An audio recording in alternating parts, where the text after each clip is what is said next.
के छ गाइजहरु हैन हामी यहाँ घरबाट निस्केको कि कति बज्यो अहिले कति बजेछ भने ठ्याक्क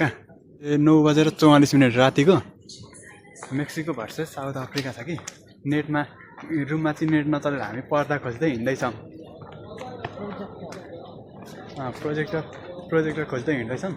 खतरा हेर्नेवाला छौँ कि आज सुरु वर्ल्ड कप देख्यो मामा यो पालि त हेर खोज्दै जाउँ कहाँ पुगेपछि भेटिन्छ हैन हामी चाहिँ अब पुग्न लाग्यौँ सायद भेट्यो भने पुग्न लाग्यौँ भेटेन भने चाहिँ थाहा छैन कहाँनिर भेटिन्छ खतरा हेर्नेवाला छौँ कि अब 2 घन्टा बाहिरै बस्ने हामी 10 बजेदेखि सुरु यहाँ टर्कीको चाहिँ 10 बजेदेखि सुरु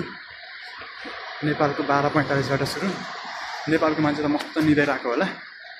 हामी त निदाएको छैन हामीले अहिलेसम्म स्क्रिन चाहिँ फेला पार्न सकिरहेको छैनौँ स्क्रिन भयो भने अब उभिएर हेर्नुपर्ने हुन्छ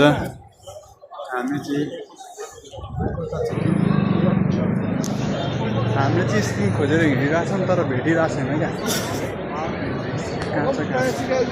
डम्मै हिँडिसक्यो भेटे पनि छैन सबै कता छ तर भेटेन भने बेकार फर्किनुपर्छ कता छ गाडीहरू थाहा भएन हामी स्क्रिन नै भेटिरहेको छैन कतै भेटोस् न मात्र फुत्तै बसेर हेर्थेँ नि जो 3-4 मिनट बाँकी छ आधी घन्टा घुम्दा यहाँ आयो 1-0 भइसक्यो त यार बल्ल यहाँ आइपुग्यो त्यही पनि बल्ल 12 मिनट भएछ एउटा स्क्रिन यता छ एउटा स्क्रिन यता होटल रहेछ त्यही पनि हामी त भुक्कै यहाँ बारमा बस्ने हेर्ने हेर्ने यताको नि छ है त्यो हामी यहाँ आएको नभए त हामीलाई त लाज लागिहाल्थ्यो नि हामी चाहिँ 2 जना छ नेपाली यिनीहरू कोर्चिँदैन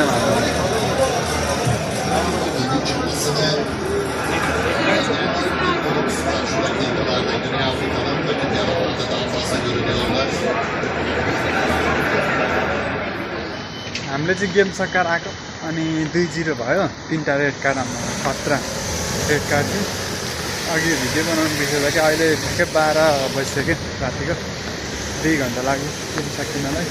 फाइनल्ली म चाहिँ उभिएरै भए पनि हेऱ्यो गेम चाहिँ जिरोस् यहाँ रुममा नेट अड्केको गर्छ कि त्यही भएर होटलमा त्यो रेस्टुरेन्टमा चाहिँ त्यहाँनिर गएर